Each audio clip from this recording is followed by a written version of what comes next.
ዝና ባዘዛት መሰረት ማህሌት ወደ ብሩክ በመመለስ እንደዚሁም ብሩክን ይቅርታ ስትጠይቅ የገጠማት ያልጠበቀችው ነገር አለ።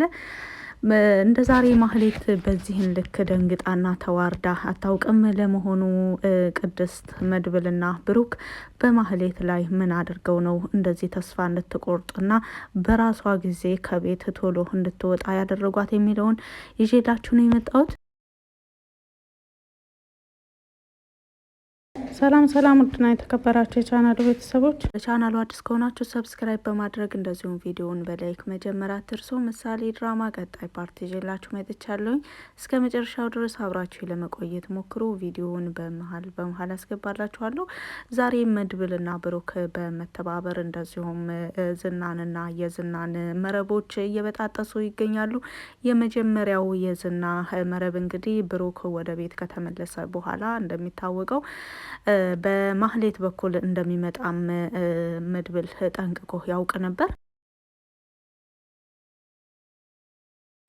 ብሩክን ከካሌብ ካስለቀቀ ወደዚህ ብዙ አቅጣጫዎችን እየተጠቀሙ የካሌብ ሰዎችና የዝና ሰዎች የብሩክና የመድብልን እንደዚሁም የሞገስን ሕይወት ለመበጥበጥ እየሞከሩ ያሉ ቢሆንም በሁሉም አቅጣጫ በቂ ዝግጅት እያደረጉ እንደዚሁም በቂ ክልከላ እያደረጉ ይገኛሉ።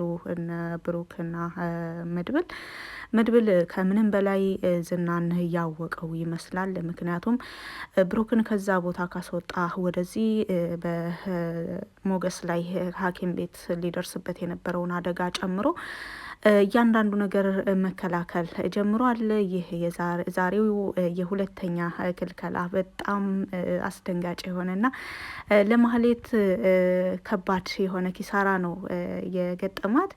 እንግዲህ ዝና ባዘዛት መሰረት ወደ ብሩክ ቤት በመሄድና ብሩክን ይቅርታ ብላ እዛ ቤት እንድትገባ ታዛ ነበረ። ዝና ያንን ሲያዛት የሚገርም ነገር የመድብል ጓደኛ በቅርብ ርቀት እያያቸው ነበር። ማህሌት የተሰጠችው ሁለት ምርጫ ነው። አንደኛው እህቷ ኤፍራታን አሳልፎ መስጠት ሲሆን፣ ሁለተኛ የተሰጠችው ምርጫ ደግሞ ብሩክን ይቅር ብላ ይቅርታ ጠይቃ ተንበርክካ ይቅርታ አድርጎላት ወደዛ ቤት እንድትገባ ነው። እዛ ቤት ከገባችን በኋላ እንደ በፊቱ በፍቅር እንዲኖሩ ወይም ደግሞ ሙሉ ለሙሉ ተለውጣ የብሩክ ሚስት ሆና ብቻ እንድትኖር ሳይሆን ብሩክን ለመጉዳት ዋና ሰው እንድትሆንለት ነበረ ወደዛ ቤት ሆን ብሎ የላከ። ማህሌትም ብዙ ካሰበች በኋላ ወደ ብሩክ ቤት በመመለሱ ዙሪያ ላይ ተስማምታለች።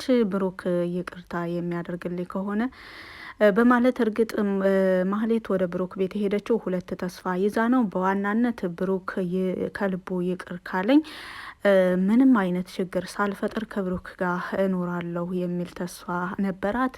ያ ካልተሳካ ደግሞ ዝና አድርጌ የሚለኝን ሁሉ አድርጌ ዝና የሚደሰት ከሆነ ይሄን ቤት በስሜ ሊያደርግልኝም ይችላል የሚል ተስፋ አላት። ማህሌት በጥቅሉ ወደዚህ ቤት ስትመጣ ሁለት ተስፋ ነበራት። ነገር ግን ሁለቱም ፈጽሞ እንደማይሳኩ ነው የሆኑት። ዛሬ እንግዲህ ነገሮችን በማለባበስ እንደዚሁም ደግሞ ያዘነች በመምሰል ነበረ ዛሬ የመጣችው።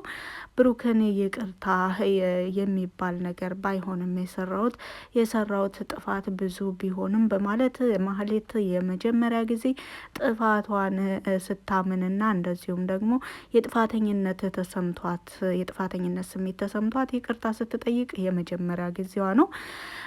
ይህን የማህሌትን ማንነት ያወቀው ብሩክ ፈገግ እያለ ነበረ ማህሌትን ሲሰማትና ሲያዳምጣት የነበረው። ምክንያቱም ማህሌት የሆነ ነገር ካላሰበችና የሆነ ነገር አቅዳ የሆነ የምታገኘው ጥቅም ከሌለ በስተቀር እንደዚህ ጥፋቶቿን ተቀብላ ይቅርታ የምትጠይቅ አይነት ሴት እንዳልሆነች በፊት አብሯት በሚኖርበት ጊዜ በደንብ ያውቃል።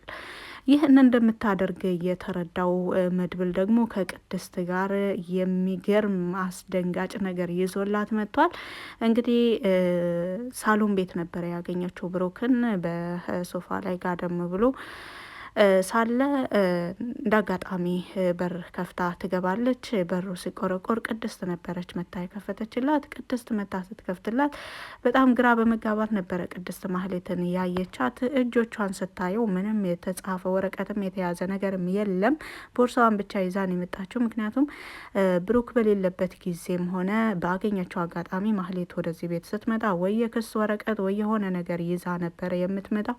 በአሁኑ ላይ ግን ማህሌት አመጣጧ ለየት ያለባት ቅድስት የማህሌትን መምጣት ግራ በመጋባት በሩን ከፍታ እስከ ሳሎን ድረስ ካስገባቻት በኋላ ብሩክን ስታየው ሂጂ የሚል አይነት መልስ የመለሰላት ይመስላል በአይኑ። የብሩክ ንግግር ስለገባት ቅድስትም ማህሌትን ሳሎን ቤት እንድትቀመጥ አድርጋት ወደ ኪትችን ትገባለች። ወደ ኪትችን ገብታ ምግብ እየሰራች ሳለ ማህሌትም ንግግሯን ትቀጥላለች። ማህሌት ግራና ቀኙን ስታይ ማንም ሰው የለም። ቅድስትም ወደ ኪትችን ገብታለች። የጀመረችው ከሰላምታ ቢሆንም ወደ ይቅርታ ተሸጋግራ ይቅርታ እየጠየቀችው ሳለ መድብል ይነሳና ወደ ቅድስት ይሄዳል። ምንድን ነው እየተከናወነ ያለው? የማህሌትን ድምጽ ነው እየሰማሁት ያለሁት በማለትም ይጠይቃታል። አዎ እኔም እኮ ገርሞኝ ነው ቅድም መታ ሳያት ብሩክን ልትጠይቅ የመጣች ይመስለኛል በማለት አቤት አንቺ ቅድስት ንጹህ ከሆነሽ እንዴት ነው አሁን ማህሌት ብሩክን ልትጠይቅ? ደግሞ ወንድሜን አንድ ነገር እንዳታደርገው እኔም ተጠራጥሬ ነበረ። ጓደኛ ይነግሮኛል ከዝና ጋር የሆነ ነገር እየተነጋገረች እንደነበረ አይቷት ፎቶ ሁሉ ልኮልኛል በማለት ይነግራታል። የሆነ ነገር ታደርገው ይሆን እንዴ በማለት ሲጠያየቁ እኛ ለምን አንቀድማቸውም በማለት ቅድስትና መድብል ማህሌት ያልጠበቀችውን ነገር ነበረ ያደረጓት። በሌላ መልኩ እንግዲህ ሉላ ከጠበቃው ጋር ያልሆነ ሰጣ ገባ ውስጥ ገብታለች። የሞገስን ገንዘብ እንደዚሁም ንብረቱን ለማስመለስ የሚያስችል ግዴታ ከኔ ጋር መሆን አለብሽ በሚል ንግግር ከጠበቃው ጋር ያልሆነ አጣብቂኝ ውስጥ ገብታለች። በተደጋጋሚ ለሞገስም ይሄ ጠበቃ ቢቀየርልን ብንቀይረው ጥሩ ምንም የሆነ ነገሩ ምንም ደስ አላለኝም በማለት ብትነግረውም ሞገስ ደግሞ ጥሩ ጠበቃ ከሆኑ በጣም ጎበዝ ጠበቃ ነው በማለት ጠበቃውን ከፍ ከፍ ሲያደርገው ነበረ ያየ ነው። አሁንም ላይ ሞገስ በዚህን ሁኔታው ሆኖ የጠበቃው ደግሞ በተቃራኒ ጸባይ መምጣቱ ለሉላ አጣብቂኝ ውስጥ አስገብቷታል። ከዚህን ለጠበቃው ላለመስማማት ምናልባት ደግሞ ሞገስ ይሄን ሁሉ ነገር ሲሰማ ያለበትን ሕመም ሊያባብስበት ይችላል በሚል ከሁለት አጣብቂኝ ውስጥ ገብታለች ሉላ። እንግዲህ የሉላ ጭንቀት እንደዚሁ ወደ ደካማ ጎን አድርጎ የተረዳው ጠበቃውም በጠበቃው ንግግር ሙሉ ለሙሉ የተስማማች ስለመሰለው ደስታ እየተሰማው ነው። ነገር ግን ሉላ ፈጽሞ የጠበቃውን ንግግር ቃል በቃል እንደማትፈጽም ይልቁንስ የምትፈጽም በመምሰል እሱን ጉድ ለመስራት አቅዳለች። ሉላ ምንም ቢሆን ሞገስን ላትክደው፣ እንደዚሁም ለሞገስ ስትል ደግሞ ራሷንም ቢሆን አደጋ ላይ መጣል ካለባት አደጋ ላይ እንደምትጥል ራሷን ዝግጅት ጨርሳ ወደ ስራዋ ገብታለች። በአሁኑ ላይ ጠበቃው የሚያስበው ሉላ ተስፋ ስለቆረጠችና እንደዚሁም ደግሞ ሞገስ ያለበትን ሁኔታ ምክንያት በማድረግ ይህን ቤቱንና ንብረቱን እንደዚሁም ደግሞ ስራውን ጨምሮ የታገደበትን ሙሉ ንብረቱን እንዳይለቀቅለት አደርጋለሁ። ያም ሆኖ ደግሞ ሌላ ክስ መሰርትበታለሁ። ከአሁን በፊት ሲሰራ በነበረው በኮንትሮባንድ ስራ በሱ ዙሪያ ላይ ብዙ ክሶችን መሰርትበታለሁ። እንደዚሁ ንብረቱ መለቀቅ ይቅርና እሱም ወደ እስር ቤት እንዲወረወር አደርጋለሁ በማለት ስትናገር ነበረ ሲናገር ነበረ ጠበቃው። ይህን ስታዳምጥ ሉላ በጣም ስለደነገጠች እንደዚሁም ደግሞ ምናልባትስ ይህ ነገር ቢፈጠር በሚል ብዙ ነገሮችን ካስተነተነችና ሁሉን ነገር ካሰበች በኋላ እኔን ከሌላ ሰው ጋር አይቶኝ ከሚናደድ ይልቅ ይሄን አሁን ጠበቃው እየተናገረው ያለውን ክስ እንደዚሁም ደግሞ የታገደውን ቤቱንና ንብረቱን እንደዚሁ ስራውን ቢያጣ ይሄን ቢሰማ ይሻለዋል እንጂ በሙሉ ልቡ ያመነኝን እኔን ከድቸው ከሌላ ሰው ጋር ሆኜ ደግሞ ቢሰማ ይበልጥ የጤናው ሁኔታ ስለሚዛባ አሁን ላይ ጠበቃው ባላይ ነገር ምንም መደናገጥ የለብኝም። አሁን ላይ ለሞገስም እንዳላማክረው በዚህም ሁኔታው ሌላ ጭንቀት መጨመር ነው የሚሆነው። አሁን ላይ ግን ነቃ ብዬ ለራሴ ማሰብና እንደዚሁም ደግሞ ለነገሮች መፍትሄ መፈለግ አለብኝ በማለት ሉላ ጥሩ የሚባል ምርጫ ይዛለች። ጠበቃው ግን አሁንም ድረስ ሉላ እያቀደችው ያለችውና በሱ ላይ ልትሰራበት ያቀደችው ሴራ ስላልገባው አሁን ድረስ ደስተኛ ሆኖ የሉላን መልስ እየተጠባበቀ ይገኛል። እንደዚሁም ደግሞ አንዳንድ ቃሎችን በተናገረ ቁጥር ሉላ ጎንበስ ብላ ለራሷ ጊዜ ሰጥታ የምታስበው ወቅት በእሱ ንግግር እንደተስማማች እየመሰለው ከደቂቃ ወደ ደቂቃ ደስታው እየጨመረ ይገኛል። እሷ ግን በይበልጥ ደቂቃዎች፣ ሰከንዶች በተቆጠሩ ቁጥር አዳዲስ ሀሳቦችና እንደዚሁም ጥሩ ጥሩ መፍትሄዎች እየመጡላት ይገኛሉ።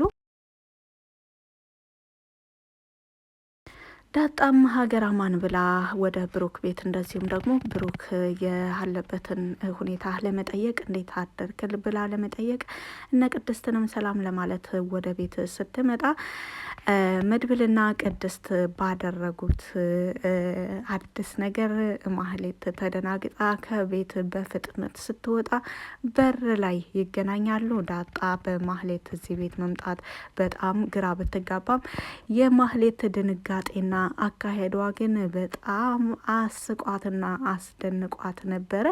እንደዚሁም ብሩክን እየጠየቀችው ነበረ። ማህሌት እንደዚህ ልትሆን ቻለች? እንዴት ነው እንደዚህ ኋላዋን ጀርባዋን እንኳን እያመነችው አይደለም እኮ በጣም ተደናግጣ ነው እየሄደች ያለችው በማለት ስትነግረው ነበረ። ብሩክም እየሳቀ በተለይ ደግሞ በቅድስትና በመድብል ስራ በጣም አግራሞት ፈጥረውበት በእነሱ እየሳቀ ነበረ።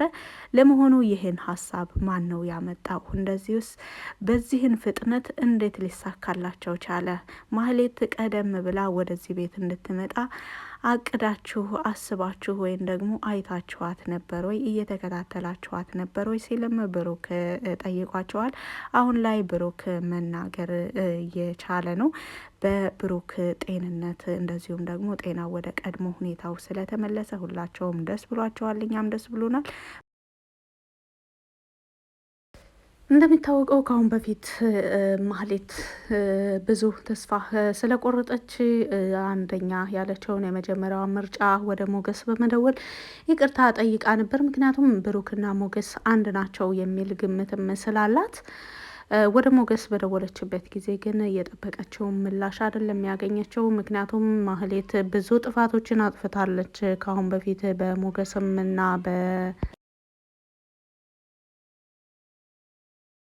በብሩክ ላይ። ምክንያቱም ወደ ሞገስ አስቀድማ የደወለችበት ምክንያት ምናልባት የብሩክን ሁኔታ ከሞገስ ላይ መገንዘብ እችላለሁ ብላ ነበረ። እንግዲህ ዛሬ በአካል በመምጣት ያልጠበቀችውን ምላሽ እንዳገኘች ነው ያየ ነው። ኤፍራታን በተደጋጋሚ ወደ ብሩክ እንድትመለስና ይቅርታ እንድትጠይቀው ምናልባትም እዛው የብሩክ ሚስት ሆና እንድትቀር ትፈልጋለች። ምክንያቱም የማህሌትን ደረጃ ከፍ የሚያደርገው ትዳሯ እንደሆነ ነው በተደጋጋሚ የምትመክራት። ነገር ግን ማህሌት በመጀመሪያ ያደረገችው ነገር ምን ነበር? ወደ ሞገስ የደወለችው በብሩክና በሞገስ መካከል ያለውን አንድነት ታውቃለች። ለማህሌት የሚሰጧትንም ግንዛቤ ታውቃለች። እንደዚሁም ማህሌት እርግጥ የሞገስን ንብረትና እያንዳንዱ ሁሉን ነገር ንብረቱን በማሳገዷ ደስታ ቢሰማትም ሞገስ ይህ ንብረቱ ስለታገተበት አሁን ምንም የጎደለው ነገር እንደሌለ ይልቁንስ ያኔ በሀብት ማማ ላይ ሆኜ ያላገኘሁትን ደስታ አሁን ላይ ደስታ አግኝቻለሁ በማለት አሁን ላይ በህይወቴ በጣም ደስተኛ ነኝ ሲላትም እንደዚሁም በህይወቱ ደስተኛ መሆን ብቻ ሳይሆን ሞትን እንኳን እንደማይፈራ እንደዚሁም ደግሞ መልካም ስራ እየሰራ በአቅሙ የቻለውን ያክል ጥሩ የሚባል ስራ እየሰራ እንደሆነ ነው የነገራት። እንደዚህ መልካም ስራ የሚሰሩ ሰዎች ደግሞ ቢሞቱ እንኳን ሞትን አይፈሩም በማለት እረፍት ነው የሚሰማኝ ብሞት እንኳን በማለት ተናግሯታል። ማህሌት በአሁኑ ላይ በብዙ ነገሮች ላይ ተስፋ ቆርጣለች። በመድብልም፣ በዝናም፣ በካሌብም በሁሉም ነገር ግን አሁን ያሰበችው አዲስ እቅድ አለ። እሱ ምንድን ነው? በቀጣይ ፓርት ላይ የምናየው ይሆናል።